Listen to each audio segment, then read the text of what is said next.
Good morning and welcome to the March 22nd, 2022 Board of Supervisors. At this time, we will be going into closed session, and we have 3 items. If the clerk could please call them off, and then we'll ask for public comment. Closed session for today, March 22nd. Item 1, pursuant to Government Code 54657B1, Public Employment, Title, Planning Director. Item 2, pursuant to Government Code 54657B1, Public Employee Performance Evaluation, Title, County Council. Item 3, pursuant to Government Code 54657B1, Public Employee Performance Evaluation, Title, County Administrative Officer. Thank you. Is there any public comment? There is no online public comment. And there's no one in the room. With that, we'll convene into closed session and be back at 9.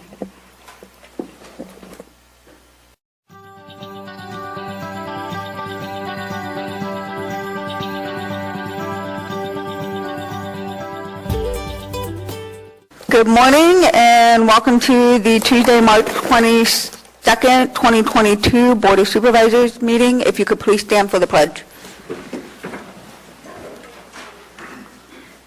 Pledge allegiance to the flag of the United States of America and to the republic for which it stands, one nation, under God, indivisible, with liberty and justice for all.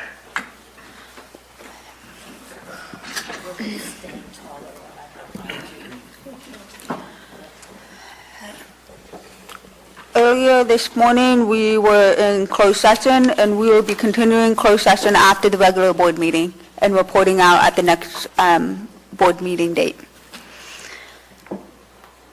With that, we have staff announcements. Lisa Medina. Good morning, Madam Chair, respective board members, Calaveras County Community, our Deputy Clerk of the Board, CEO Von Lada, Lisa Medina, Environmental Management Agency. So we had a very successful rabies clinic, and we want to make sure our next clinic that is going to be coming up on Saturday, April 9th from 9 to noon here at the Government Center is another success. We would like to see all of our Calaveras community animals vaccinated against rabies and also microchips, so if they do get lost, they can find their way home. So we will be having our attending veterinarian, Dr. Jenny Bringett, be attending that particular event, and we would like to see everybody again out at that event on Saturday, April 9th from 9 to noon. Thank you very much. Have a great day, everybody. Thank you. Is there any other staff announcements? Okay. With that, we will move on to recognitions and acknowledgement. We have item number 4. Clerk. Proclamation brought by Health and Human Service Agency.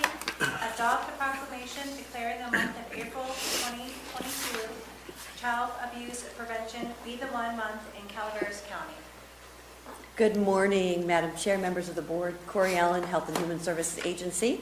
With me today, we have a team of local community collaborators, staff, and general public interested in making sure that we continually move forward in effort on prevention of child abuse.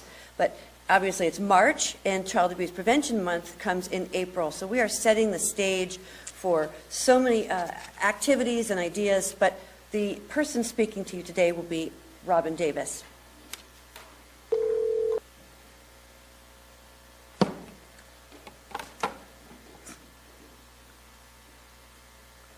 Good morning. I'm Robin Davis, Program Coordinator with First 5 Calaveras. We're part of Health and Human Services Agency. And with me today are members of Prevent Child Abuse Calaveras, volunteers, and our partners. So April is Child Abuse Prevention Month. We want to share with you a little bit about the Be the One campaign and the Light of Hope annual ceremony that we'll do. But the first thing that we wanted to do was acknowledge that that March is Social Worker Appreciation Month. So many of us work closely with social workers, and they have a wide capacity of things that they do. But we really just want to thank them. We honor and respect the work that they do. Today you'll be hearing from Maggie Rawlings and from Holly Stetson. They are both, they volunteer their time to support children and also to create a trauma-informed community. And then Farrah Roberts is the chair of our Family Wellness Coalition, and she's going to give you a preview of some of the things that we've been working on this year to kind of look at the state of families in Calaveras County that we'll be bringing to you next time. Prevent Child Abuse Calaveras has a vision to, our vision is that every child should be safe, protected, and loved. And our mission is to improve the well-being of all families in our community through safe and healthy relationships within homes, schools, and communities. So we prevent child abuse when families are supported and connected, and when all children, every child, has at least one adult that they can rely on for unconditional support and care. And with this proclamation, we have a nomination form for the Light of Hope that's going to be held virtually on April 20th. We hope that you can join us and be inspired by all the people in our community who give hope to children. Thank you. Is there anyone else? Corey? No? Good morning. Thank you for this time this morning to support April as the Child Abuse Prevention Month. And I'm Maggie Rawlings, and I have been in this on the Child Abuse Prevention Board for Council for a number of years, and I also thank you for that because you appoint me. I just wanted to say that Be the One and this nomination opportunity for people is so important. It acknowledges and it encourages others to do the same, so we lead by example. We're also, as part of this campaign, starting small and just going around and thanking people and encouraging them to be an advocate as well. This is Holly Stetson, and she has done that through her experience with raising her family and for participating whenever she can. I also do the work with the parent education that First Five provides, which is so important. It actually gives parents an opportunity to find out more, self-educate, do better for themselves, and then they again are encouraging to other parents. And Holly has joined my workshops to be the face to the real experience, and she's done that for the trauma-informed conferences, especially the initial one in 2020. She was on as video clips about raising her family, and I just wanted to give her an opportunity to talk about this too. Thank you, Maggie. Thank you for letting me share today. My son's life has been transformed because of people who choose and continue to choose to be the one. When we got foster placement of my son, Ethan, at 4 years of age, the trauma that he experienced and was still experiencing disrupted his sense of self and that feeling of belonging to a community. By his unpredictable environment and constant change in caregivers, he was made to feel like he didn't belong anywhere and didn't matter to anyone. Children that experience adverse childhood experiences without a positive adult in their lives learn that they matter less.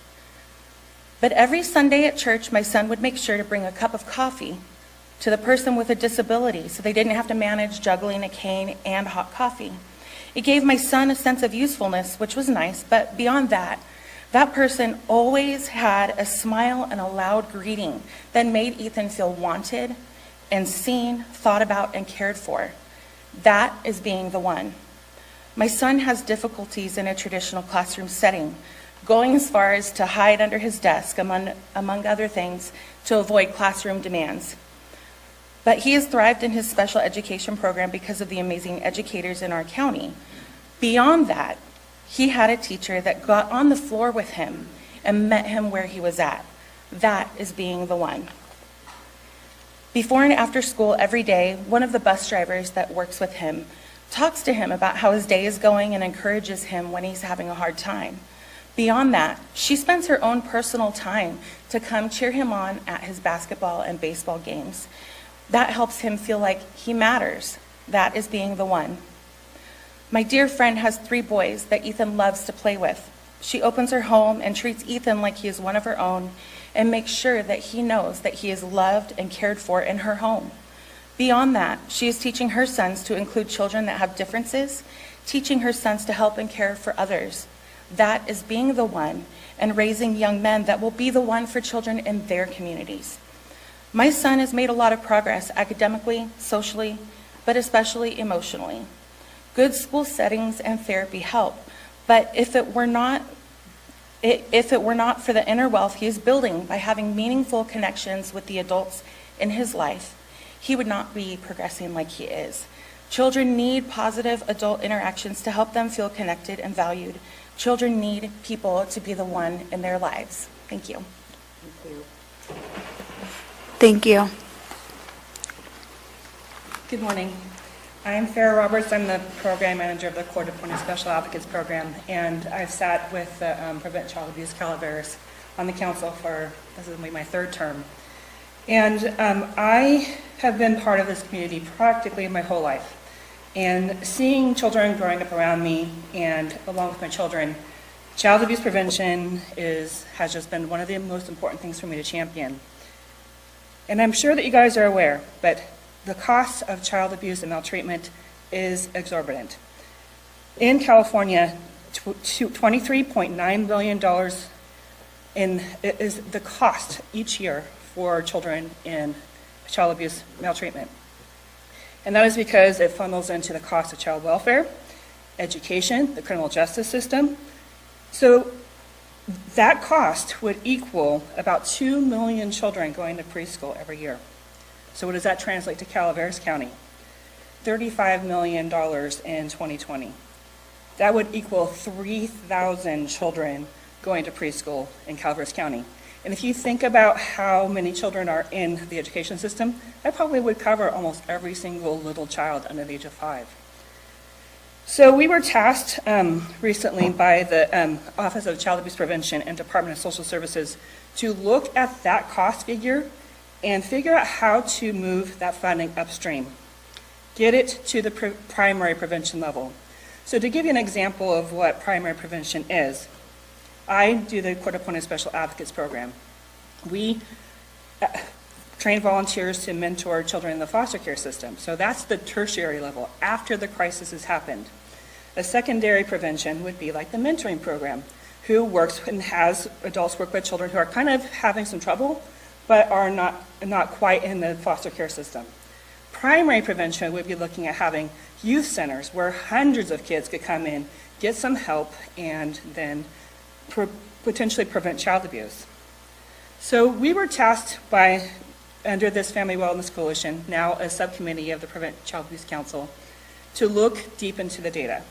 So for the last 4 years, we've been combing through every little piece of data using the social determinants of health.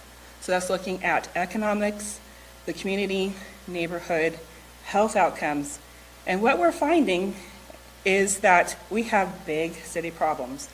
Our child abuse numbers still rival those in big cities. But what we have are rural community problems, which is isolation, lack of healthcare providers, things that you guys are probably completely aware of. So how are we going to move that needle forward? So we also looked at all of the assets that we have in our community. What is currently here in helping children? I have some positive things to tell you. We have some of the top graduation rates in the state.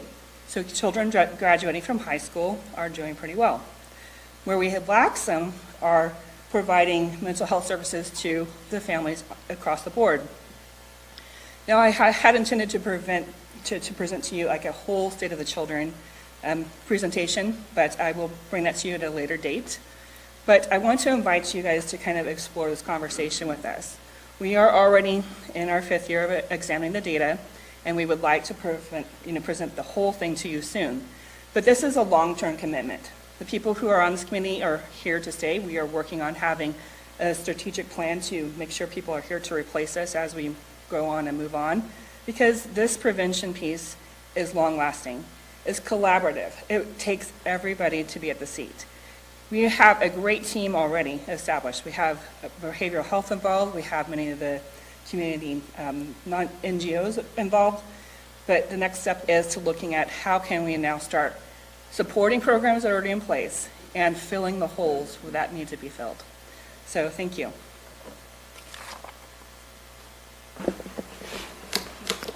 Thank you. Okay, I'm going to read the proclamation. Oh, hi, Marty. Is this where you're welcoming community to speak on this? Yeah. Marty Crane. Years ago, for quite a few years, I served on the Calaveras Prevent Child Abuse Council. Back in the day when there was no money to really do the work, get the word out, that sort of thing. So when you talk about being the one, there are many things that you can do. If you don't have access to being in front of a child that needs help, you can work in the background. You all work in the background to support the efforts and the work that's being done. I don't remember when it was, but I do remember vividly the very first day that Robin came to work. And I have to say that where we are today is a direct result of the people that came before her and her efforts and the team that they have built. So big applause for everyone. I also want to say thank you to our court system and for all the people that made a phone call and said, I'm concerned about this. I heard about a thing called court-appointed advocates. Why don't we have that here in Calaveras? And if you make that phone call before when we didn't have a court-appointed advocate system, and you keep making it, eventually people start to remember and they hear something else, and before you know it, you're getting traction. So thank you for the efforts that are being done through the courts,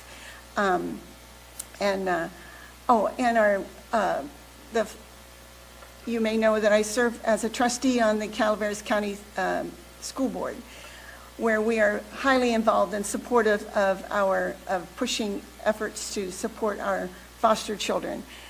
We were really worried about what was happening when they would age out, so been addressing that for a number of years now, and so it thrills me to go to a school board meeting and hear about this, because we get to hear about it every month. And so applause to everyone who wants to be the one, and know that there are many ways that you can be the one every day. So applause. Thank you. Thank you all. Thank you, Marty. All right.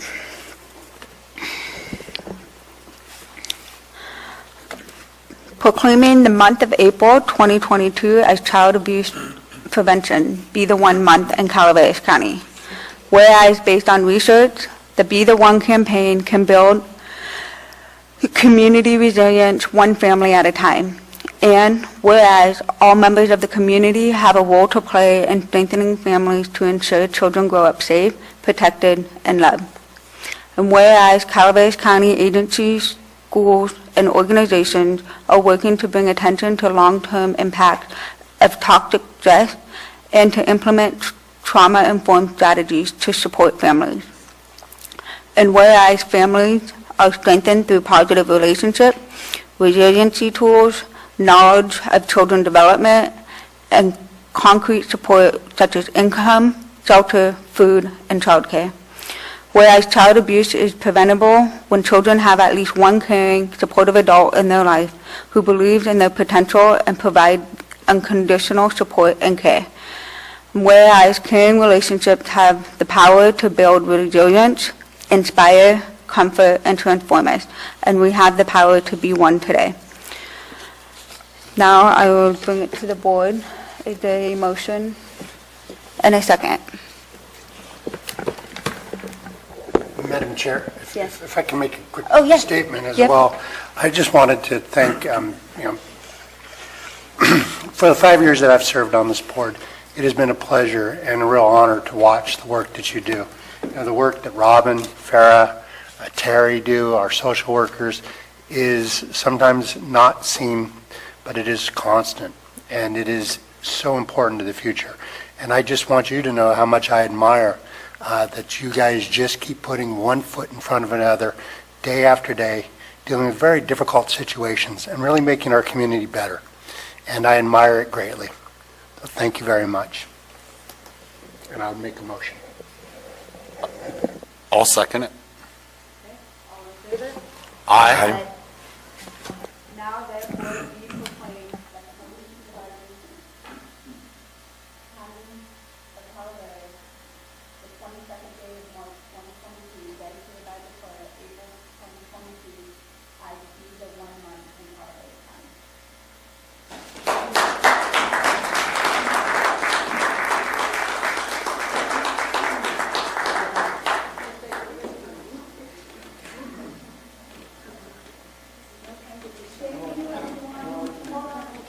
I'm sorry, and I just have some lapel pins for you.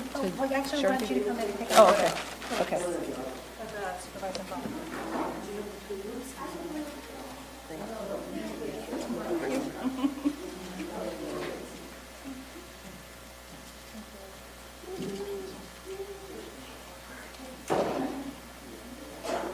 There it is.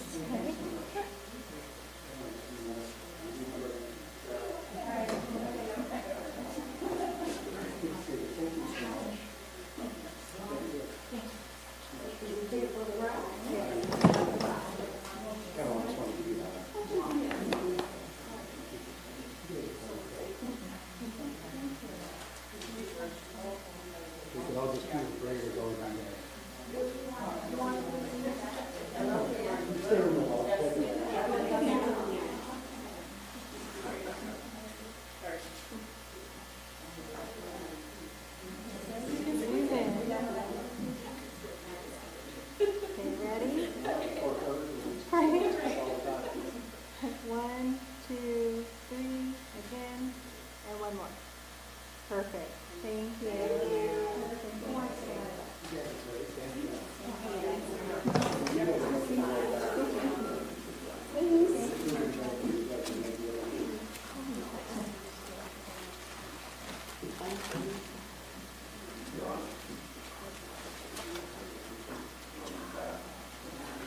You're welcome, thank you. When you retire. Yeah, I will.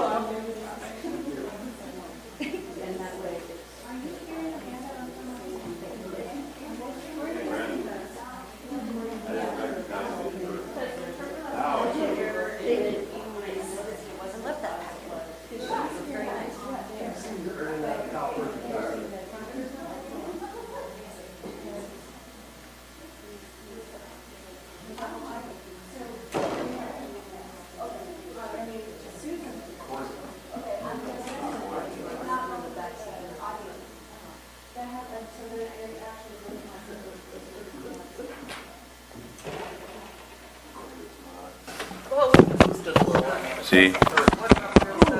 But hers you can't hear. Oh, nice.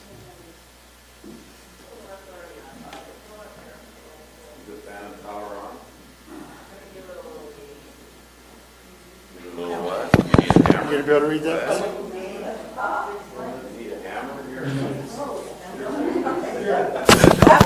Okay, cut. Okay. Is that better? Okay. Yeah. Gotta hit it in the right spot.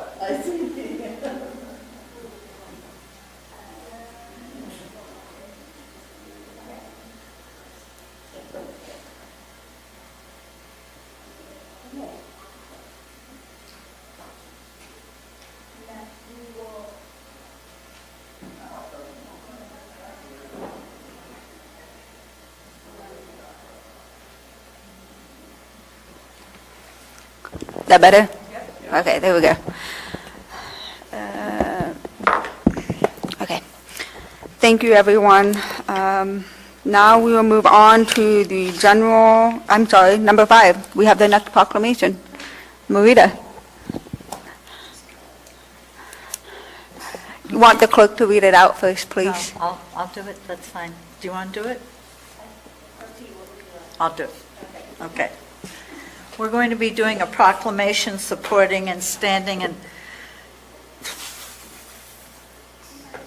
I'll get through it. Solidarity with Ukraine. Oh my gosh. Yeah, I am emotional about this. My grandmother's from Kyiv. I have family in the Ukraine, so. Anyway, is there any public comment on this item before I proceed?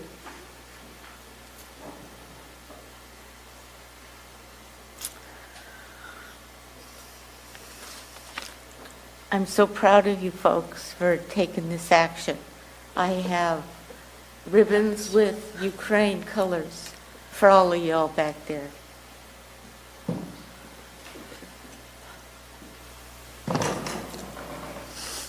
Thank you. Like I said, I'm real proud of y'all. Sometimes we think you're all out of touch with what's really going on because, you know, you're up there and we're out here. But I take a lot of pride in the stand you've taken to show support for maybe one of the last hopes in that area of the world for retaining some form of democracy and civilization. So thank you again. Thanks, Marita. Is there any other public comment?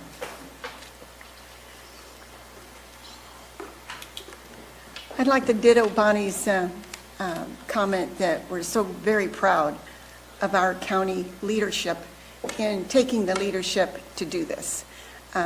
They always say politics is local. Everything is local. Our children, everything we do for our children is local, but it expands out from there all over the world. So we've all witnessed what's been going on, and I'm just with you, Marita. It's hard to choke back the tears. You almost have to limit your news watching in order for your own mental psyche, you know. So thank you all for that. And I don't have direct family in Ukraine or in Europe, but I've always felt like because I don't have children in the school system, they're all my kids. I don't have children at home. Everybody's kids are my kids and my responsibility. So I feel like all those families, all those children, they're mine. So bless you. Keep up the good work. Continue to be the one. Thank you. Are there any online comments, Clerk? There is no online public comment. Okay, thank you. Madam Chair, thank you for this privilege.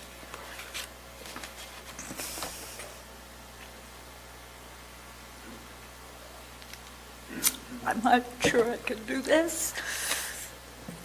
Just bear with me. You know, I cry at Hallmark commercials too. Okay. The Ukraine has been a sovereign and independent state since August 24, 1991, upon its withdrawal from the collapsing former Soviet Union, whereas the Ukraine adopted its constitution in 1996 and is home to 44 million citizens, led by a popular elected president. And whereas the United States and Ukraine share common values, including freedom, democracy, and the rule of law. Whereas on February 24, 2022, the Russian Federation launched a brutal, unprovoked act of war by undertaking a full-scale invasion of the Ukraine. Whereas the attack has been condemned throughout the world by international stakeholders. Whereas this power grab by the Russian Federation has resulted in the deaths of hundreds, not thousands, of innocent civilians, has destroyed essential infrastructure, violates international norms and laws and human rights, and poses a threat to democracy. Whereas the County of Calaveras joins the international community in condemning this violence and honoring those who fight for freedom and an independent Ukraine. Could you take over? So, thank you. Would you stop? With that, I bring it to the board. Is there a motion and a second? So move, Madam Chair. Is there a second? I'll second. Okay. I want to thank my colleagues for doing this. All in favor? Aye. Now therefore be it proclaimed that the Calaveras County Board of Supervisors hereby proclaims its support for and solidarity with the people of Ukraine in their fight for freedom, commend them for their strength, encourage and urges all of our citizens to support those fighting for democracy and freedom throughout the conflict. Thank you, Marita.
I think that maybe Chair Follendorf, I think maybe that Chair Follendorf didn't get one. So, thank you.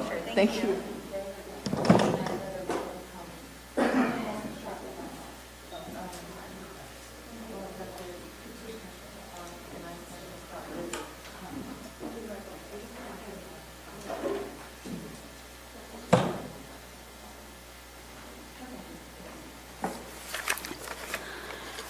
We will now move on to general public comment. Any item of the interest to the public that is within the subject matter jurisdiction of the board and is not posted on the consent or regular agenda may be addressed during the public comment period. Is there any public comment?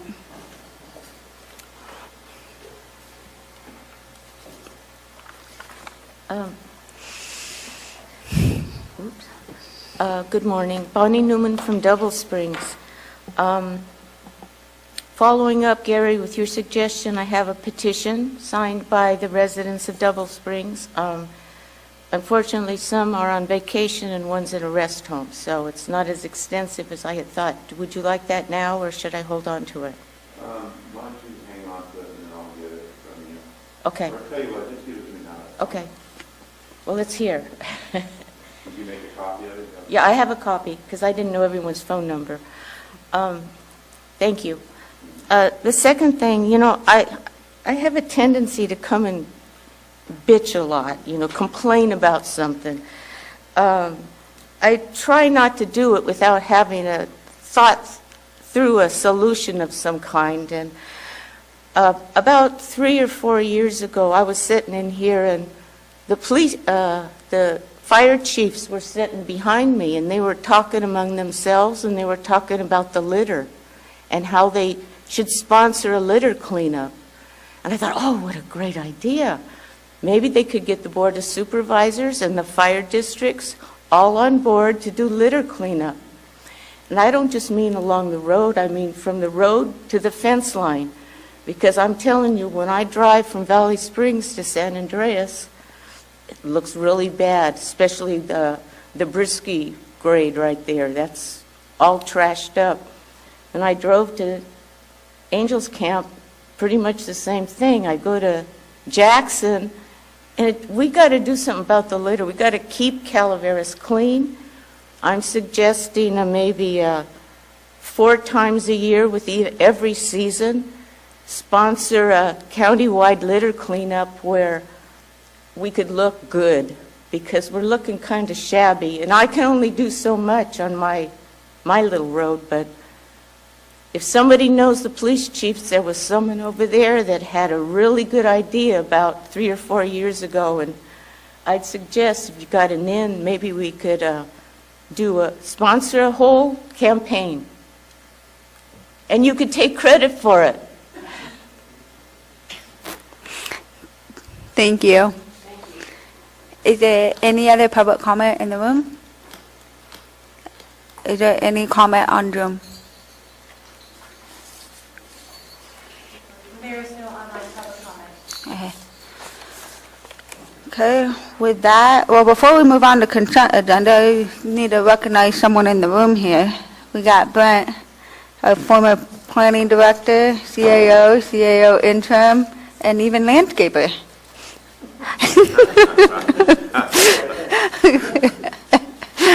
Thanks for being here today. Okay, we'll move on to consent agenda. Consent agenda items are expected to be routine and non-controversial. They will be acted upon by the board at one time without discussion. Any board member, staff member, or interested party may request the removal of an item from the consent for later discussion. Is there any board member that wishes to pull an item from consent? Seeing none, is there any staff? Nope. Is there any public comment? Nope. Okay, with that, Wow, we went dark. okay. Okay. With that, is there a motion to approve the consent agenda? I'll move this item, Madam Chair. Is there a second? Second, Madam Chair. All in favor? Aye. 5-0. Did you get those? Okay.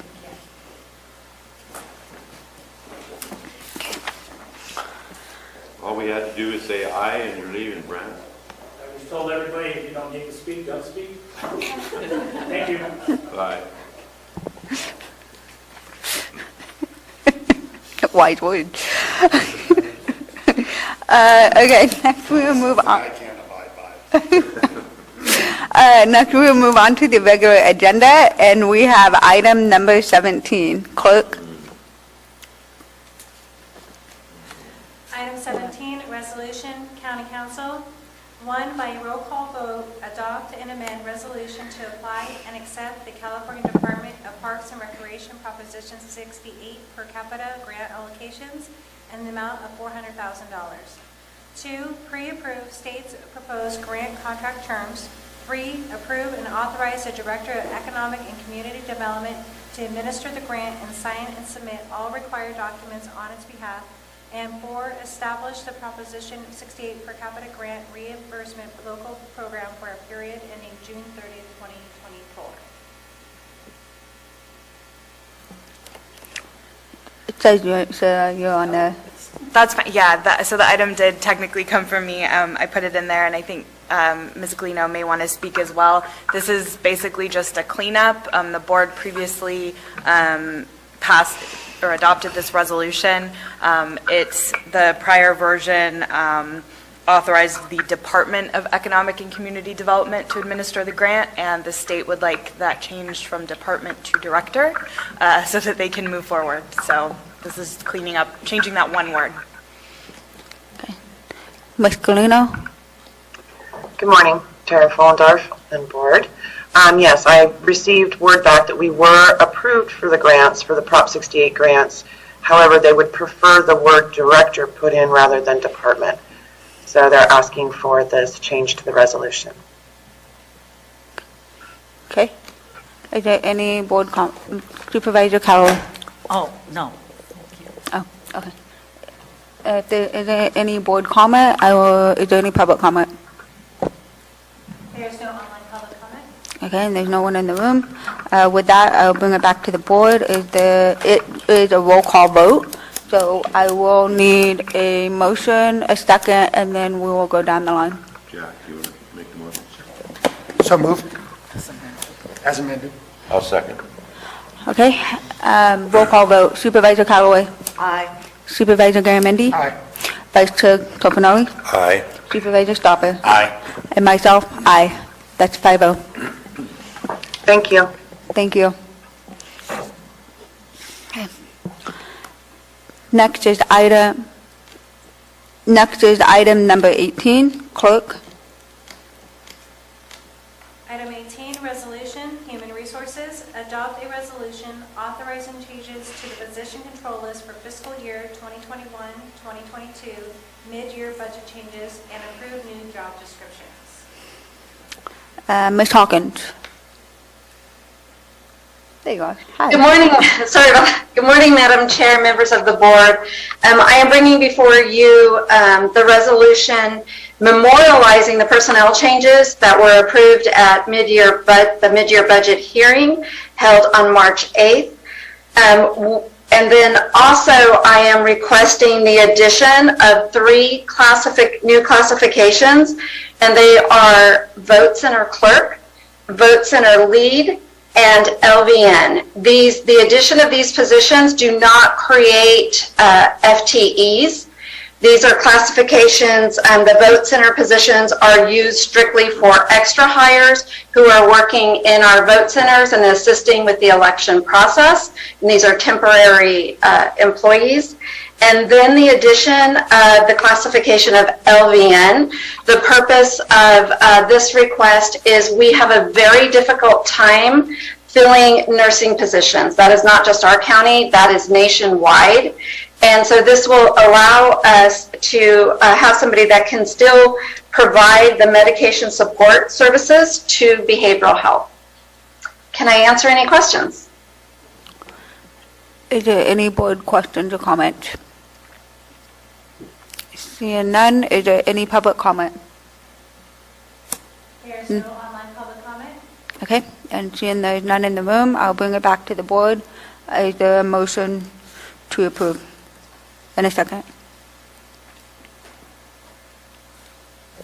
So moved. Moved by Supervisor. Second. Moved by Supervisor Callaway, second by Tofinelli. All in favor? Aye.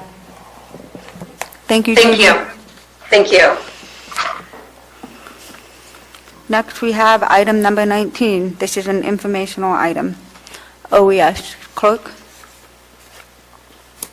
Item 19, informational item, OES, receive a presentation regarding the 2017 through 2019 winter storms disaster recovery update. Mr. Osborne. Good morning, Madam Chair, board members. John Osborne, your Director of Emergency Services. I'd like to share a screen now and walk you through an update of our disaster recovery in relation to the 2017 and the 2019 winter storms. Everybody see the screen there, okay? Yes. Okay. So our last update to the board was last summer. And what I'd like to do is just remind of some of the acronyms that I'm prone to use. DR is the Federal Disaster Declaration Number. Project Workbook, or PW, is the individual projects as they are numbered and how we track them. And then there are 2 types of projects, a small project and a large project. The small projects are set to a dollar amount, and as we move through the presentation today, at the bottom of each individual data report, you'll see the limit for small versus large. Primarily, the difference between the two is large projects are closed out individually upon completion, and the small projects in a given data report are closed out as a group. And then last, there is a project that involves the Federal Highway Administration, and that's FHWA. I would like to recognize some of our partners that are on the call with us this morning from Public Works, our director, Mr. Patchinger, Kelly Zanheiser, and Mark Kinslack. And they'll be along to answer some of the more technical questions that you guys may have. So just a brief overview of the workflow. You'll see the project work up here, and the project work is owned and managed administratively and from a project standpoint by a county department or a contractor. Almost all of The projects in the 17 winter storms and the 19 winter storms were conducted by Public Works, save one that was conducted by facilities, and that was our museum downtown.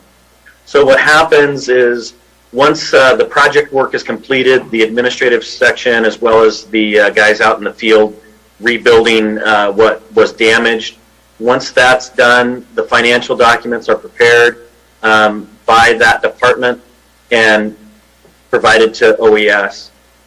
Depending on whether it's a large or small project, if it's a large project, we complete the closeout and send it to Cal OES.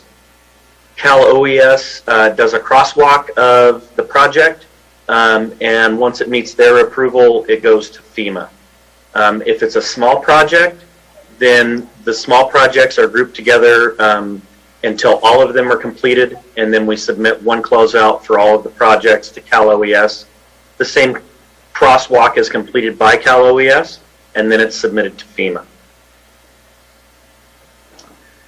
So again, the closeout flow goes from the department level to our shop, to Cal OES and FEMA. And as each Cal OES and FEMA, as they do their crosswalks and examine the packages, they respond back to the agency below them. So if it's FEMA, they respond back to Cal OES, who responds back to County OES, who goes back to the project manager and finds out whatever piece of information that they may be looking for. And then we send it back up. So it follows this ladder up and down as it moves through the closeout process. So our first 17 winter storms, it's 4301. On the 18th of January 2017, the Board of Supervisors proclaimed a disaster for all of these reasons. As a result of that declaration and FEMA or the President declaring a disaster, we had 10 projects that were created. 6 of them were small, 2 of them are large that are remaining. These 6 small projects are going to claim out about $172,410. Now that is the claimed amount, and I tried to make this as simple to present as possible, but it's inherently complicated. That means what that claimed amount means, that's how much we're going to ask for reimbursement. That doesn't mean that that's going to be what FEMA grants us or what we end up with as a reimbursement number. So, and then the small project threshold for this particular disaster was $123,500. And later in the presentation, I'll show you a breakdown, a spreadsheet that denotes where we stand with each project. So with 4301, we have 2 projects that are left. That's the Blagan Road project, both the emergency protective measures and the final permanent work. The board will be seeing a project completion later provided by Public Works in the future. They're almost completed and ready to come to you guys and ask for the certificate of completion. So that'll be here shortly, and then we'll close out those last 2 remaining larges. The second winter storms, February of 2017, it lasted into February 1, almost the whole month. It resulted in 10 public project workbooks. 6 of them are small and are ready to be closed out, and 2 large projects are closed to the tune of $2.05 million claimed to FEMA. This project had the same small, large project threshold of $123,500.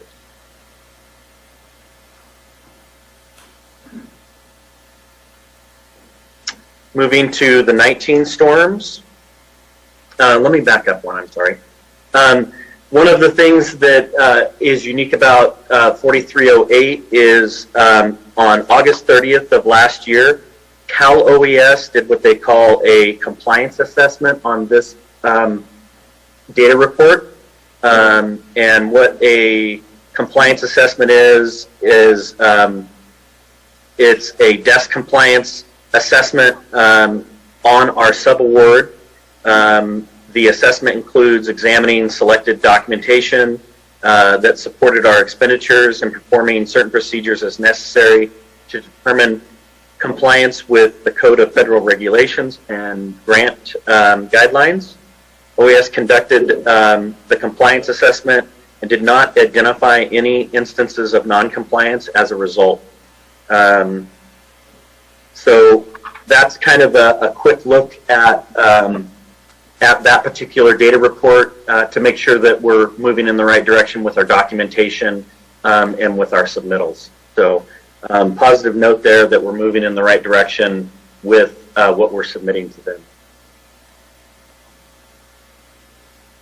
Our 19 winter storms, it was February of 19, very similar storm as the 17 storms. It resulted in 6 project workbooks, 4 small project workbooks that were completed by Public Works, 1 that was completed by Facilities, and 1 large project workbook that was canceled by Public Works.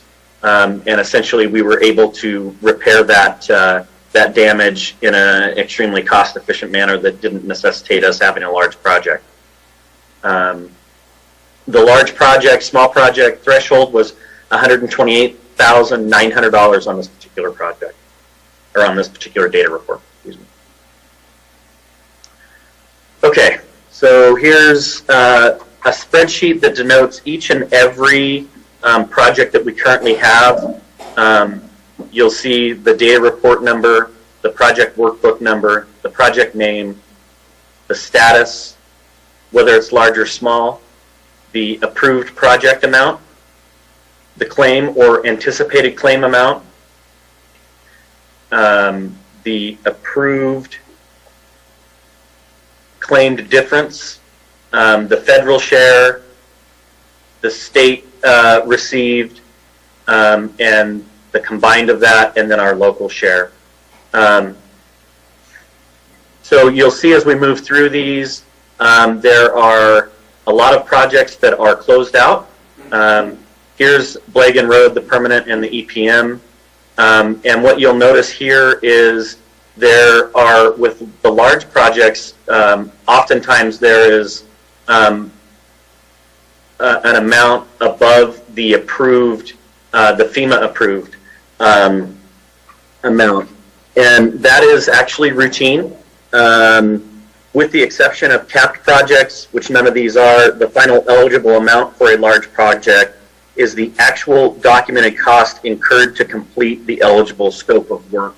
So while those are demonstrated in red, and on its face it looks like we're going over what we're approved for, that's actually contained in the CFRs, that the final amount is how much we actually spent.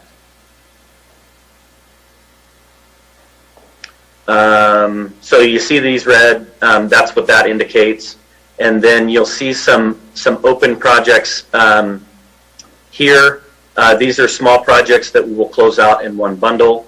And so essentially we are left with 2 large projects and submitting closeouts for a handful, maybe a few more of the small projects in 4308. So at the bottom here, we're going to claim somewhere in the neighborhood of $5.9 million in our expenditures. We have received a total of about $963,000, and so we have a balance of about $4.9 million.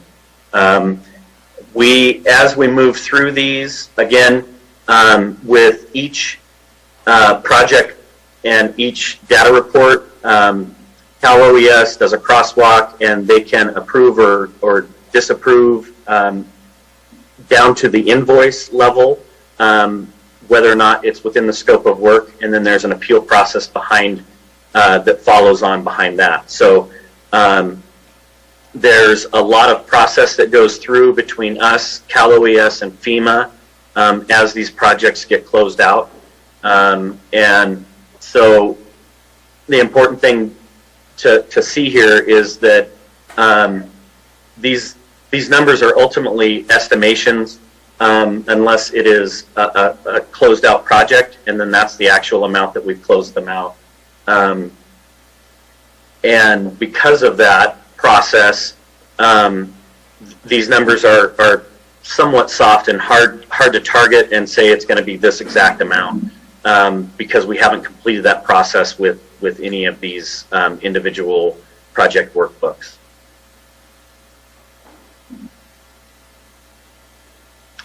Lastly, much like the process itself, there are a lot of people that are involved in this, and these are the folks that work with this every day and are working hard to close these disasters out. Just a big thanks to our CAO staff, admin office staff, our OES staff, and our public works staff. These are our public works folks are the ones that are actually out doing these projects and restoring the damage from these storms back to pre-disaster standards. And with that, I'm happy to answer any questions that you may have. Are there any board questions or comments? Supervisor Callaway. Mr. Osborne, I'm just taking one as an example on debris removal towards the very end, 4431, the DR 4431. The amount that was approved was 118. We claimed 102, but the actual was 612,000.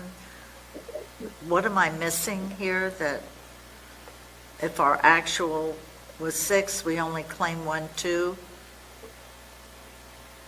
So that is a small project, and small projects are considered together. So all of the small projects there, if we do not have a cost overrun, we are just granted that amount. That particular project 111, we are going to amend the amount claimed and claim the full amount. Because we are over the limit of 118,551, it will automatically be denied, and we'll have to move through that appeals process with Cal OES and FEMA. And one of the things that allows us to change a small project is that we request additional funds. And it's my understanding that as we moved through that particular project 111, we notified Cal OES that we were likely or had exceeded that amount. And so that'll be our point for the appeal, is to show that we did notify Cal OES that we were over the amount. And so we should be able to claim the full amount. Okay, thank you. You're welcome. Any other board questions or comments?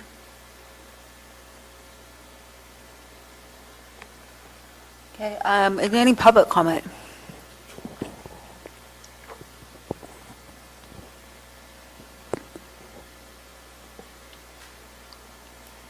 There is no online public comment. Okay. Bring it back to the board. I do have one question, going back to 4431 and item 178, the permanent road repairs.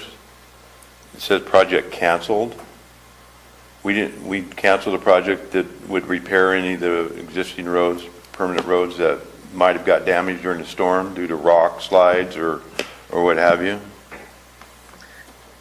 Yes, sir. 178, it was a very low traffic count road, and it's my understanding that Public Works was able to repair the road sufficiently with what we had, so that we didn't need to do the project itself. On some of these projects that are closed out and we have billed FEMA, I see the dates on here that they were closed out. There's no date that we billed FEMA. Do we have any idea when we're going to start receiving? Because we're what, $5 million still waiting? And that most of that money came out of RIM fees account. Is there any time frame that we know we're going to be able to repay that money into the RIM fees? Because there's a couple of projects that are hung on that RIM fee amount. One of them is Wagon Trail that we've committed money to, and that fund is down, and we're started this project. So my concerns are being able to have the money available when needed for this first phase of the Wagon Trail. I share those concerns as well. I can completely identify with that concern. And unfortunately, that's the one answer that is difficult to give. We have been vigorous in our collection of the closeout packages. We have worked closely with Cal OES to make sure that they are sufficient to get the maximum amount of reimbursement. The one thing that none of us can control is what FEMA does and when FEMA gets to reviewing these the actual closeout packages. I've seen some fairly fast turnarounds with our Butte fire recovery in the number of 6 to 12 months. But I've also seen where it's 2 to 7 years, depending on FEMA. Obviously, we're one small county across the entire nation that is getting in line with FEMA to get reimbursement. And unfortunately, I don't have a solid timeline that I can provide you, sir. Thank you. Are there any other board comments or questions? I have a couple, but I want to make sure my colleagues. Okay. John, I don't know if this is a question for you, but rather possibly admin or public works. And I might just need an education because I'm the newest member on the board. For RIM fees, understanding that these are road projects and they fall under public work, how is it that RIM was decided to use for these funding, knowing that there were going to be future projects on the horizon? And it goes back to what Gary just commented or stated. I am just out of curiosity. I can take that, John, if you don't mind. Absolutely. Go ahead, ma'am. Thank you.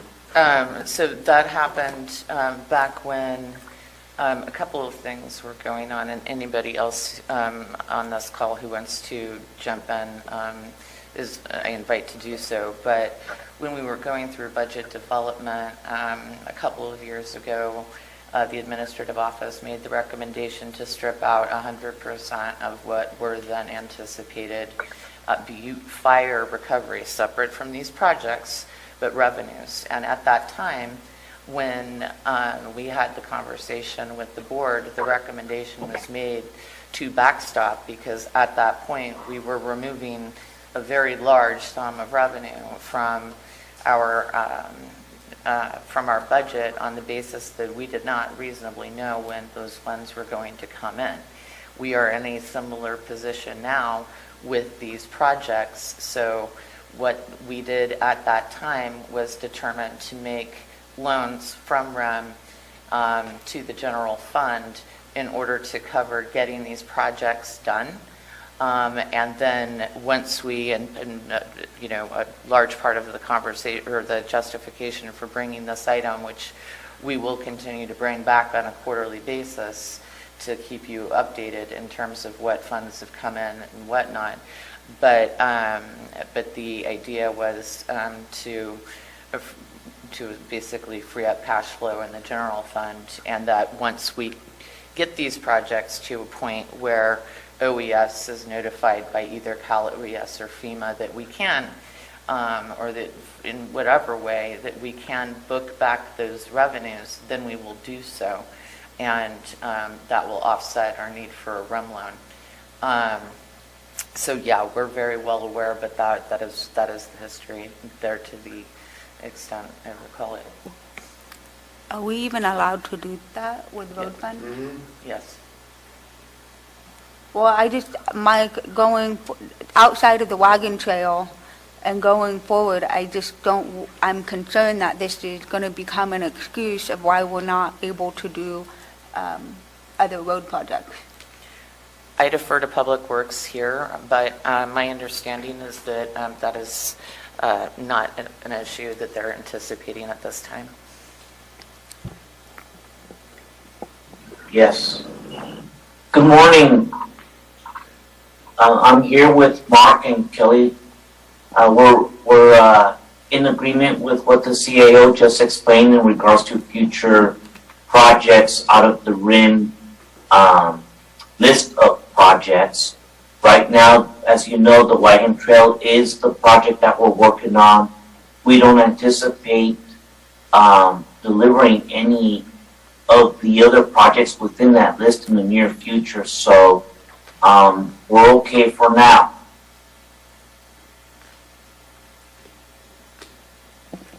Okay. Thank you, Robert. Thank you.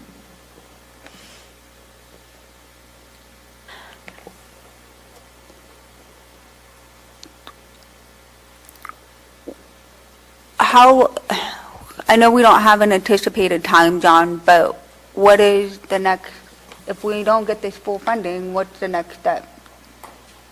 Reimburse? So our next steps I mean, what's going to backfill the RIM fund? I mean, this is a general fund obligation, whether there's a REM loan for it or not. So at the end of the day, if the general fund needs to repay these loans, then we will bring those recommendations to you during our budget process. Okay. And we will be also just, for the sake of process, one of the things that the administrative office, the auditor controller's office, OES, and Public Works will be working on during budget is figuring out exactly what loans are anticipated to be made or recommended to your board in order to close the books for this current fiscal year. So that will be a determination that ultimately the board has to pass on or approve when we're at that time. Okay, thank you. Are there any other questions or comments at this time? Okay, I'm not seeing anything. And I'm just going to do a double check. Is there any public comment? Cover my butt. There's no online public comment. Okay, thank you. John, thank you for the presentation. Appreciate it. And Robert, thank you for being on to answer questions. You're welcome. Thank you. If I may, Madam Chair? Yes. Yeah, I would also just like to thank everybody who, at the Auditor Controller's Office, OES, obviously, John and your team, Admin and Public Works. This has been a lot of hard work over the years, but everyone's been working well as a team to bring this item to you, and you will continue to see regular updates. But I just want to say thanks, everybody. This is an informational item, so we're going to move on to item number 20, which is an informational item. Clerk, can you please read? Item 20, informational planning. Receive a presentation on the 2021 Housing Element Annual Report to the California Department of Housing and Community Development. Good morning, everyone. Gina Kaplan, County Planning. Just a short introduction and then we'll get into the presentation. So pursuant to California Government Code, every county must prepare an annual report on the status of its general plan housing element, which includes a description of implementation progress and reporting on the prior calendar year's activities. The annual report is prepared on forms that are provided to us from the State California Department of Housing and Community Development, and the report is actually due every year, April 1st, which has been included as an attachment in your agenda item. Failure to submit the annual housing report may make our jurisdiction ineligible for certain grant funds, such as community development block grants, emphasizing the importance of this report. This meeting is intended to fulfill the California Government Code requirements that an annual housing report be provided to the legislative body, which is you, and at an annual public meeting where the members of the public have an opportunity to provide oral and testimony as well as written comments. To my knowledge, we have not received any written comments, so we'll see if we end up with oral testimony. With that, I would like to introduce to you Lee Kimball. She is our county's housing programs manager and was appointed in part to implement and update the county housing element. She has prepared for you an overview of the implementation progress made over the past year, including the annual housing report to the state. So Lee? Good morning. So we're going to go through the PowerPoint presentation on this year's annual report on our housing element.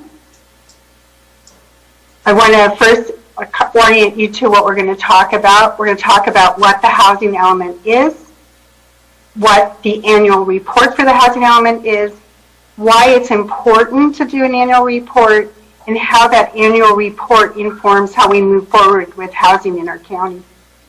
So the housing element is part of the county's general plan. It's state-mandated document for housing. It assesses our housing needs based on data. It determines objectives that we want to accomplish to meet our community's housing needs. And for this plan, it's an 8-year plan that started in 2019, and it will go through 2027, so we're in our 3rd year. It's required to be state certified by the California Department of Housing and Community Development. The housing element annual report is a progress report on that 8-year plan. We look at our objectives to see how we're doing. It provides both quantitative and qualitative data for review. It demonstrates our successes and challenges we're facing to progress on our plan. It's required by law, and then it's submitted after it goes through this process to both HCD and now the governor's office as well. Why is an annual report important? Well, we need to look at trends to see if we're meeting our goals and what's in the way. We need to prioritize the objectives that haven't been accomplished or in progress to see if we have limited staffing or capacity or funding, which ones need to go first based on need. It puts us in compliance with the state, which allows us to go forward with additional funding to accomplish housing goals. It provides an opportunity for public awareness on what we're doing in housing and to give us input. And so how does the annual report inform us? It's a really ugly spreadsheet, so we're going to summarize it here for you. It looks at housing production data on several Excel spreadsheet tables. It also looks at housing inventory data. And then the last part is it looks at our housing programs and gives updates on those. Many of our programs are aligned with the objectives. So in 2021, for our housing production, this is what we have. If you look at the yellow, you're seeing what happened this year for permits that were processed. And if you look at the blue, you're going to see the first 2 years. So it's been a very robust year with moving ahead. On those top 2 lines, you see the combination. The lines underneath demonstrate it by income level. If you look in the housing element, that when we set an objective of how many units we need to develop to keep up with the community's needs, it's based on income for what people can afford to pay for their housing. The housing element also has a thing called ARENA, which stands for Regional Housing Needs Allocation. This is a chart that combines the chart for the ARENA from the housing element with what productions actually happened. So you can see that overall, we determined in 8 years we needed to create almost 1,100 housing units over an 8-year period.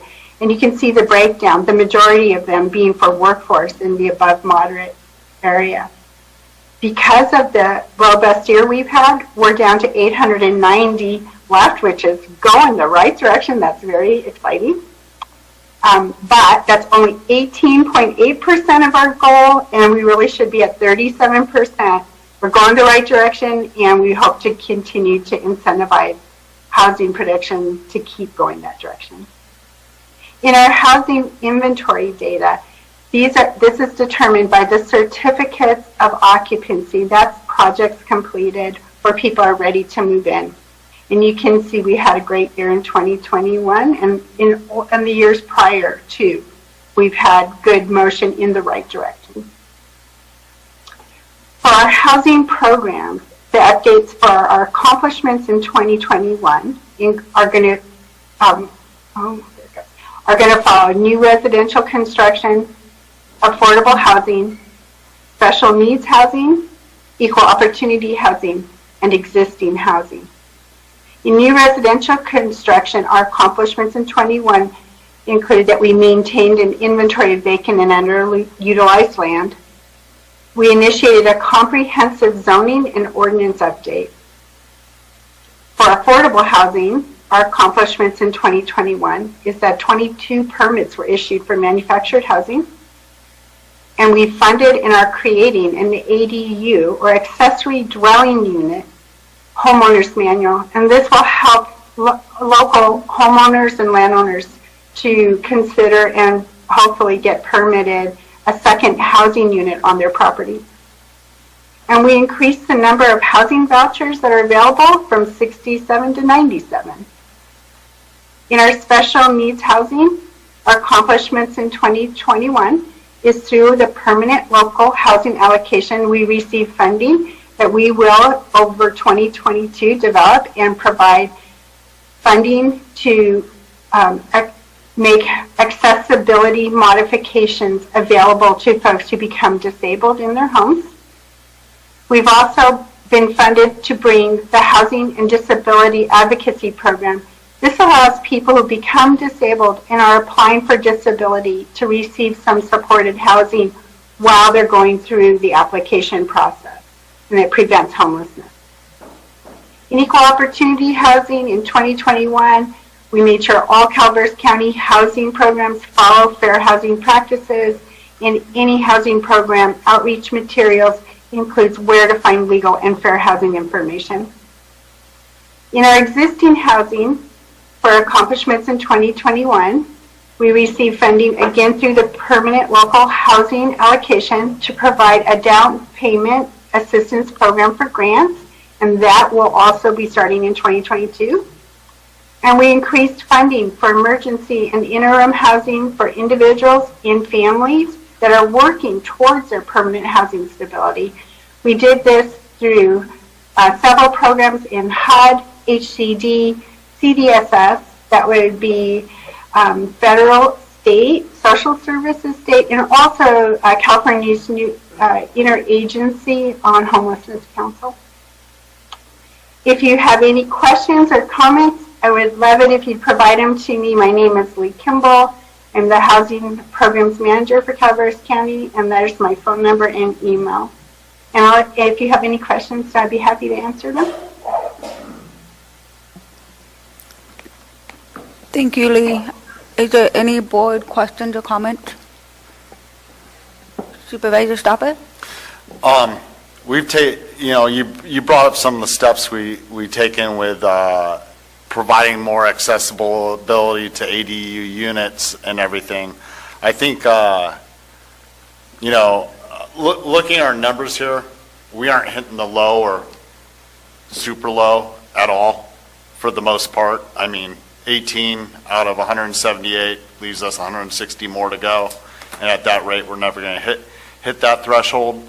You know, more thoughts, you know, we sit here and we say we're supportive of people building affordable homes for the low end. At the same time, you know, we aren't providing necessarily the incentives that help push those types of things forward.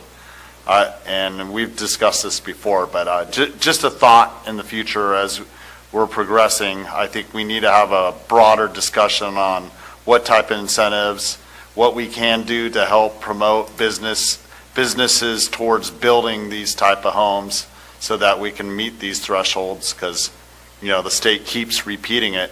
We're going to hold the counties accountable. Thank you for that. I do want to say that the way that the housing element reports is based only on permitted. And for super low and low, we have, through our Health and Human Services Agency, created some landlord incentives.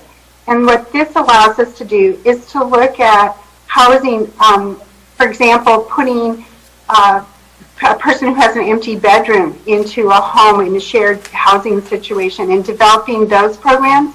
That won't show up on these numbers. And so we're just starting to collect that data in addendum to this report next year, which would not be what's sent to the state, but would be to let you know the success we're having, not in creating additional units, but in capturing those that may be out there for aging seniors or disabled folks who may not be able to rent at the prices that houses are renting for now. Supervisor Garamendi. Thank you very much, and thank you, Lee, for the presentation, and Gina, as always, thank you for your work on this. As I've mentioned before, I have concerns about down payment assistance programs, particularly because they exist in many forms through organizations that we're already a part of. But that's not my question. What is the, what I'm finding is that we're having, we have people working on low-income housing a little bit, but I find very few programs working on workforce housing. People who, and I don't know what those levels are that you mentioned there, but certainly there's a lot of people in our community that have jobs and are working and cannot find a place to live. So I'd like to perhaps have a further conversation, maybe not this time, about what are we doing to make this happen. I know we have a partnership with Stanislaus Housing Authority. I'm not seeing, I know they own property, but I'm not seeing houses being built. So I want to find out why they're not building the houses, what it's going to take to motivate them. Maybe they're not the right partners if they're not able to get things done. But we got to stop talking about it and start building things. And so I'd like to have a further conversation with this board about what specifically we can do as a board policy-wise to get some of this housing built. And part of that would be, what are these levels so we can understand them? What is the role that the Housing Authority plays? I know that we had projects a couple years ago and land, and those didn't work out, but the land's still there. So what else are they doing? And what else can they do to do that? Because there's a lot of money running around for this stuff, and I want to see it go to work. So thank you for the presentation, and I think we have a lot more to talk about. Agreed. Supervisor Callaway. Ms. Kimball, going after what Supervisor Garamendi said, what was the reaction of the developers that you've met with regarding building affordable housing, since there is funding to help them? What has been that outcome of that? Well, so we don't do research when it's only on the behalf of developers, when it's only something or funding that a private organization can go after. What we look at it is as a partnership. So when it's funding that only the county could go after and could help to enhance this, that's where we start our research. An example of this going on right now is REAP 2 is about to be released, and REAP 1, or Regional Early Action Planning, allowed us to look at the ADU project. REAP 2 is going to allow implementation funding, and so it would be looking at gathering up from utility districts and other developers what type of projects might be a match, so that when that application request is out there, we could partner with privately run or other publicly run organizations that will open up corridors to develop. And there is interest in that, but because we're limited staffing wise, we're focusing on where our partnership makes sense.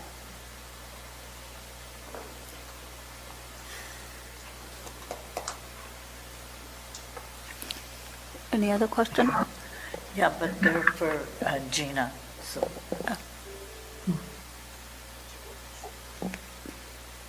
You want to go for Gina? You can ask them. Yeah. Gina, what is the impact of short-term rentals on the housing element? And like my colleagues have mentioned, for affordable housing for people who are working? So, you know, we haven't yet done a study, so I can't give you any actual data, but logically speaking, you know, it obviously takes permanent housing out of our equation. So if we're allowing short-term vacation rentals, those are units or houses that could have been used for permanent housing that are now being used solely for the purpose of transient occupancy, which we all know is less than 30 days. So I would say it would have a significant impact. You know, we're hearing things from folks in the community that there's, you know, no places to live. And we're seeing an awful lot of interest in short-term vacation rentals through inquiries into this department, as well as business licenses being issued. You know, we've got a couple applications right now for bed and breakfasts, which are, you know, essentially the same thing. So ultimately, I would say it would probably have a pretty significant impact, but again, we have yet to do a study.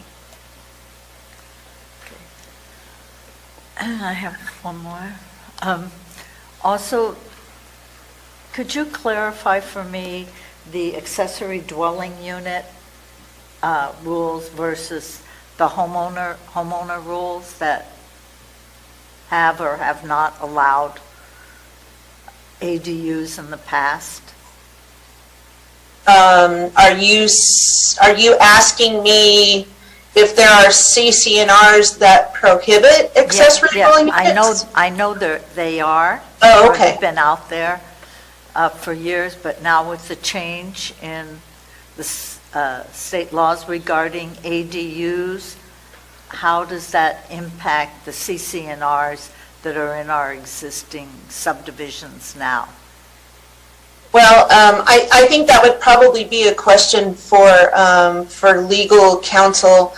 I would find it difficult to believe that CC&Rs, which are, you know, rules and further restrictions that the county doesn't enforce, could in fact, you know, override state law. But I know that, you know, county code allows them, the state allows them, and there's actually more and more, you know, there's new updated laws concerning ADUs, and now we've got junior ADUs, and there's all kinds of requirements that are allowing, you know, accessory dwelling units in to look, you know, one way or another. Again, I don't see that there's, I would find it difficult to believe that CC&Rs could further regulate something that the state says is mandated. I'd be happy to look at that question specifically. As a county, we have no ability to force a private homeowners association to alter their Right. CC&Rs. It would only be whether the new state legislation restricted CC&Rs. I'm not sure that it went that far, but I'd be happy to look into that further.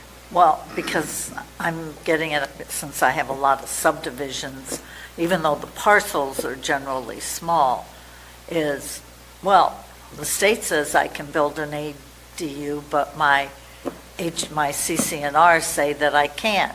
So can I go pull a building permit? And there may be any number of things that are perfectly permissible under state law in general or county code, which nonetheless CCNRs restrict.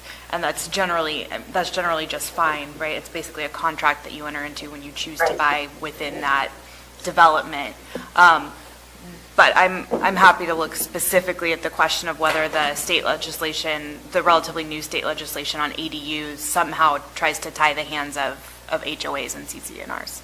I mean, I'd appreciate it if it's okay with the board, because it's becoming a more frequent question. Thank you. Yes. I have a couple questions. If there's affordable housing or low-income housing built in Angels within the city limits, do we take credit for any of that? The county's general plan?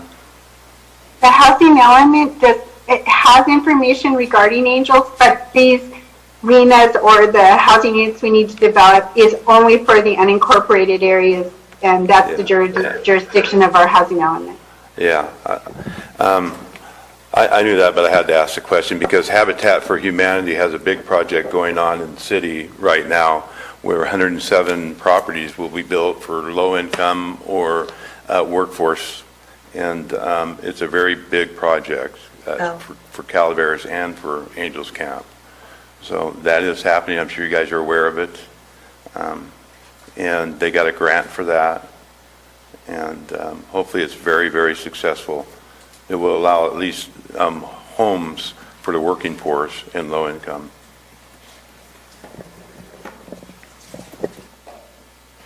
Okay, any other questions?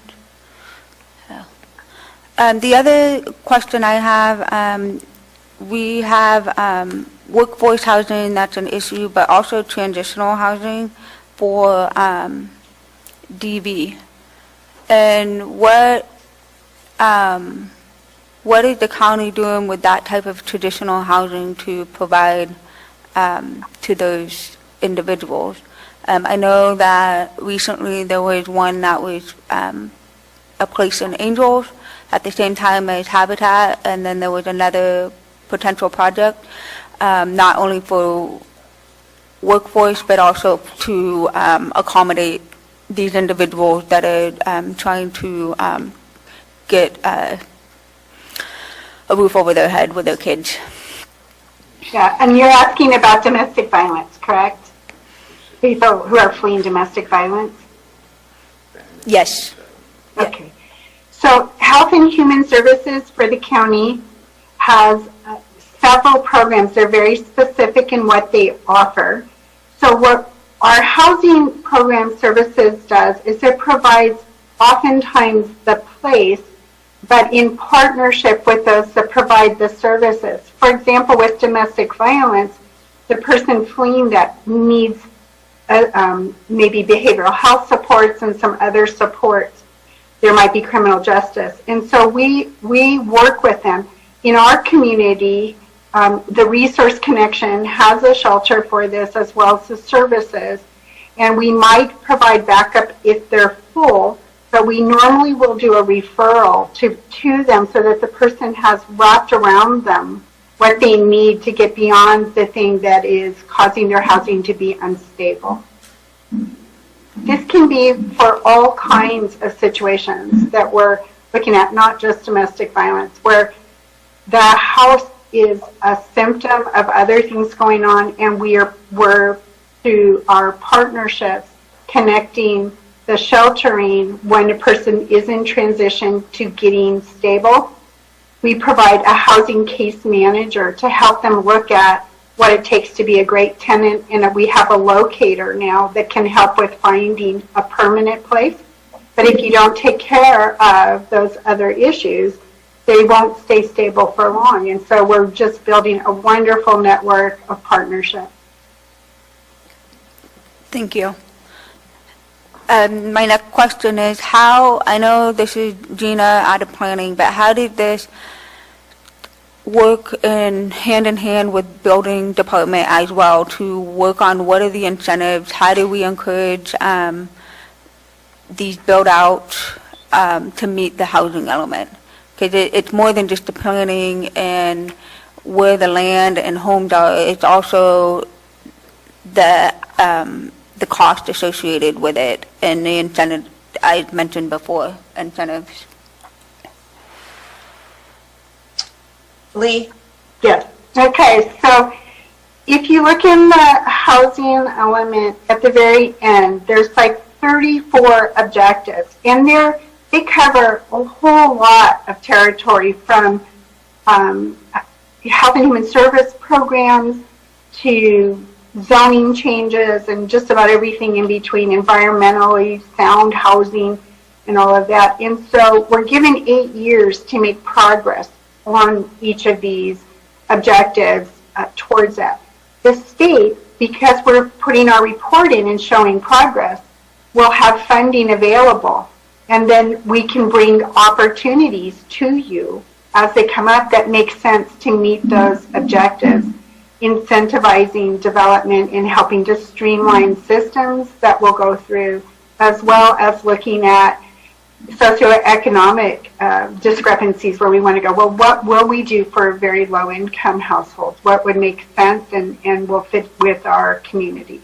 So as we turn in these reports and as we show we're making progress on each of those objectives, we have an opportunity to apply for funding with specific eligible activities to address even more.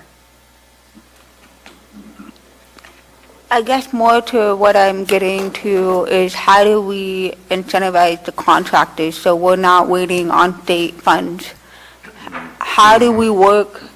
How are we encouraging them to help us as well? I mean, we can wait on the state funding all we want, but it never gets anywhere. So how do we take more of that ownership and work without catering to that, how do we incentivize our local builders to do this? So if you look at the permits that went through, they look incentivized in the moderate and above moderate, and that's because the profit margin is bigger. If you're looking at how to incentivize people to build or organizations to build in the lower income where there's not a profit margin or as big a profit margin, this is where I think we pursue relationships with nonprofit developers, such as Stanislaus Housing, but there are others that focus on rural areas and coordinate with them with that state funding so that they can put in housing that meets those areas that we're not meeting right now. But with the nonprofit developers, when they have a larger project elsewhere, are they in a place to work in partnering with the county? And that's another concern.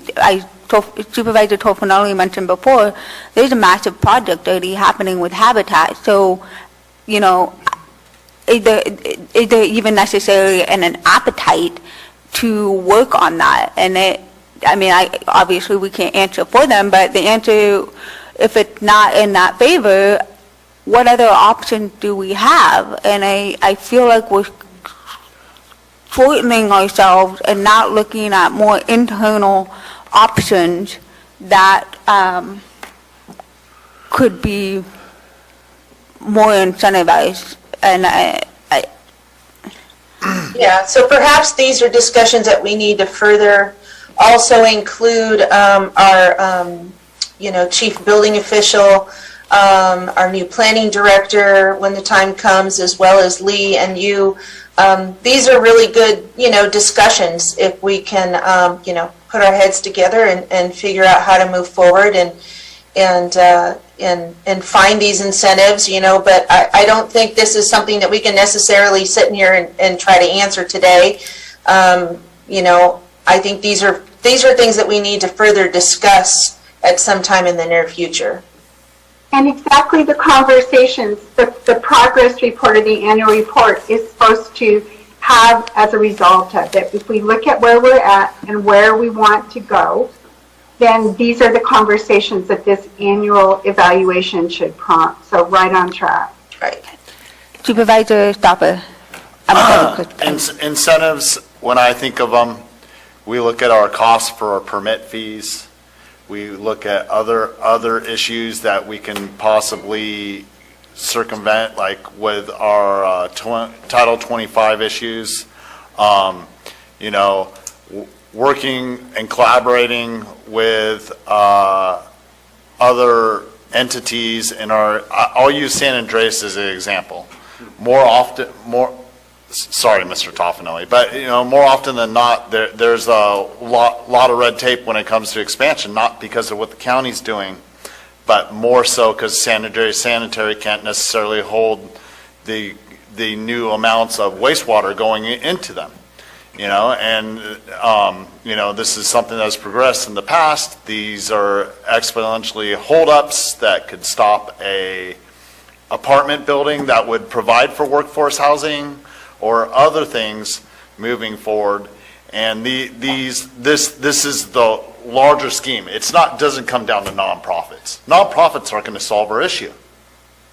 You know, I mean, funding from the state's great, but that comes secondhand later. You know, free enterprise is our route to getting these things done and providing incentives to them and the ability to do it. And it doesn't just come from the county, it comes from our partners from across the county when it comes to infrastructure.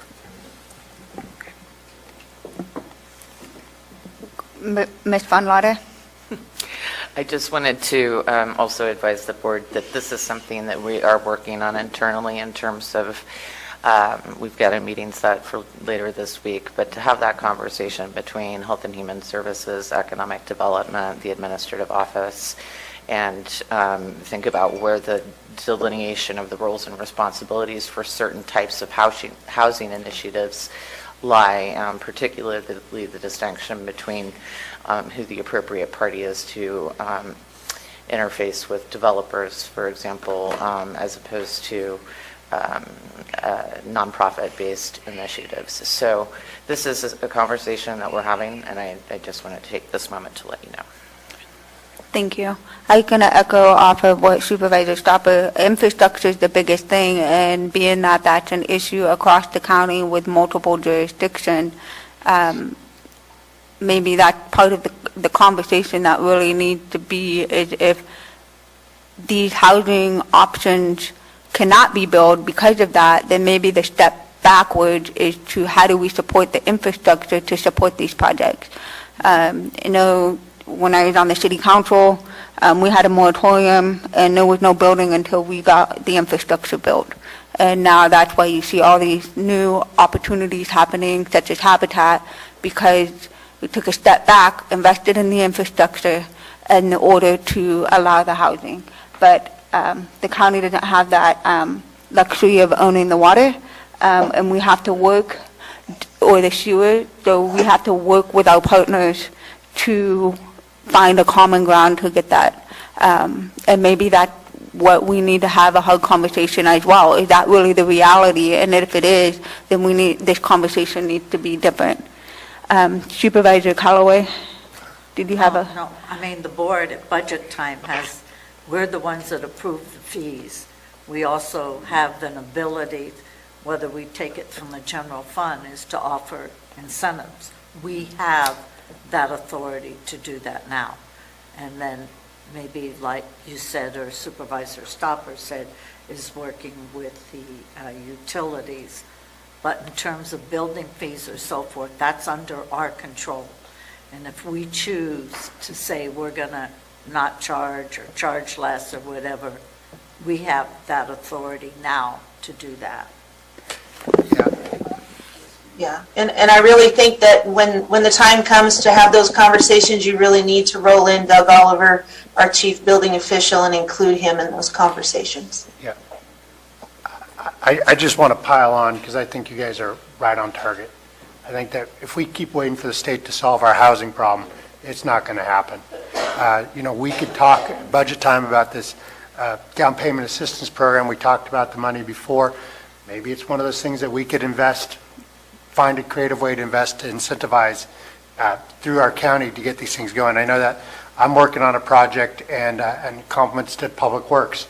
They're trying and planning, working really hard to try to advocate to get things done. So I think there's a will there. We just have to figure out how to provide the tools to make these things happen. Where's the critical path that can break this thing loose, because it breaks my heart when I see these high-level houses getting built and the men and women who are working on them can't afford a house of their own in our community. I think that's a problem that we have, and we need to provide that middle level as well as a lower level house. The rich houses are always going to take care of themselves. It's everything else we need to think about. We should be measured by.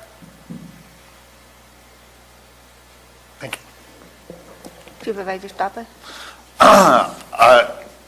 I was watching a documentary the other day, and we hear California is supporting all these issues and moving forward, but we're one of the last states in the union when it comes to actually doing it. And we're talking about the critical issues of doing it. And there is one part, and they went over San Jose, and I believe that's in Santa Clara County. But San Jose, they've set apart a high-density area, or it's usually homes, multi-million-dollar homes close to Silicon Valley.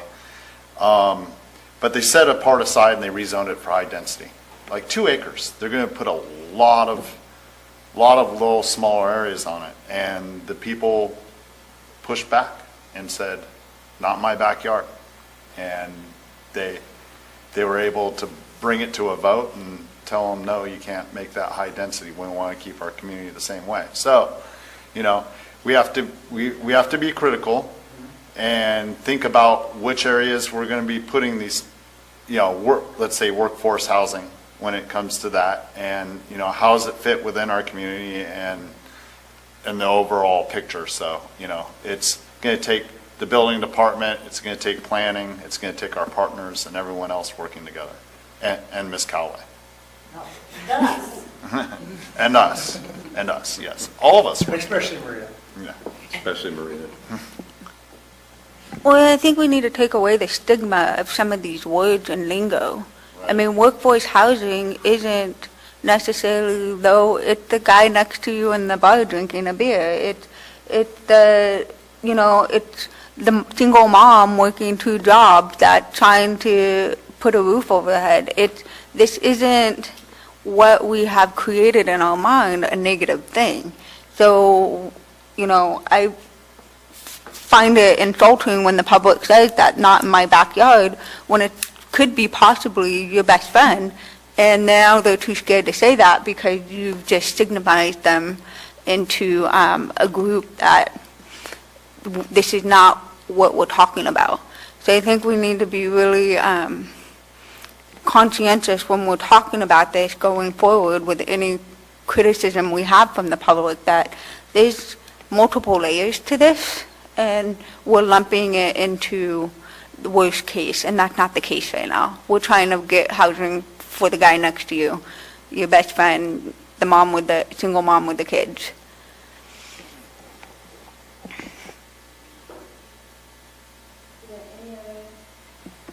Any other comments or questions? Gina, Lee, thank you for your time. Appreciate having this discussion. Thank you. There will be more to come. Okay. Thank Well, you. this is an informational item, so there's no vote. With that, we're going to move on to supervisory announcements, and I'm going to start to my left with Supervisor Callaway. I'll be going to the chamber dinner this week, and of course, we have a strategic plan on Friday. Supervisor Garamendi? I will be flying out in the morning to Salt Lake City as chair of the Golden State Connect Authority to meet with our business partners in Utah about making internet a public utility across rural California. And I think we've got a good partner there. And so it's pretty exciting. Hopefully shortly I'll be able to come back and tell you guys exactly what we're going to do as Golden State Connect Authority. But right now we're looking at breaking ground within a 12-month period. So Wow. Pretty remarkably fast for government work.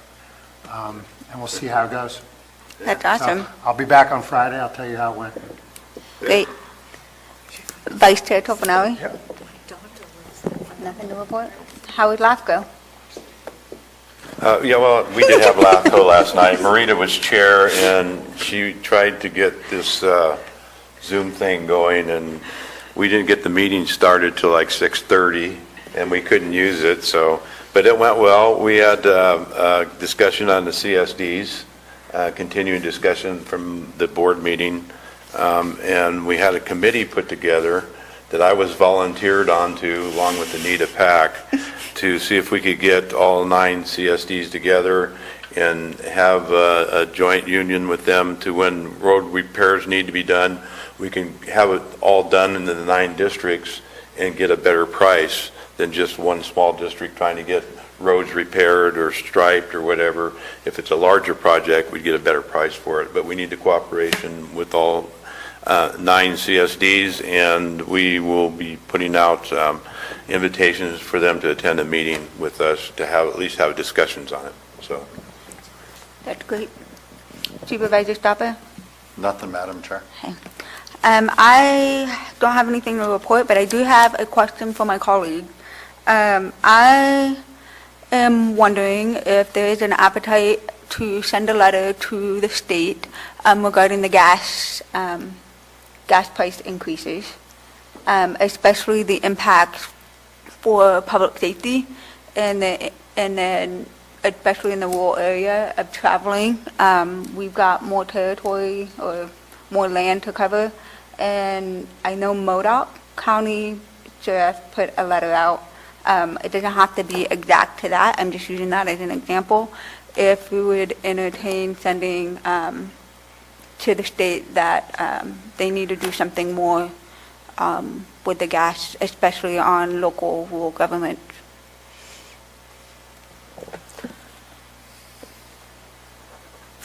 I've already contacted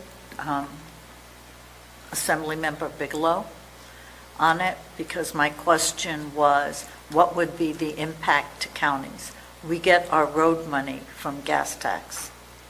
So if we say lower the taxes, what is the impact to cities or counties on the road money that we get? So if they stop the taxes, then we get less money for roads. So it's not just, I mean, for me, it sort of sounded good. Oh yeah, let's reduce the tax, but the impact to our road funds would be significant. So I did ask Assemblymember Bigelow that question. He hasn't responded yet because I thought that should be part of the equation. We say, yeah, do something because it impacts all our departments. It impacts us individually, but it also impacts the roads of Calaveras County. It sounds like... Oh, yes, and snow removal. You need those plows, Marita. It sounds like this might be something the board would like to have discussion about. Chair Fallendorf, would you like us to agendize it for the next meeting? Well, I guess that's what I'm trying to, is there an appetite to have the conversation further than right now? Yes, ma'am. I do have an appetite to discuss this further for a letter to the state, reducing the funds and then backfilling it with a state surplus. Okay, why don't we bring it back? Okay, that's just one. I'm happy to have that conversation. Okay. Yes, please, Absolutely. bring it back to the Agenda next as an meeting. item for the next meeting. Okay. Thank you.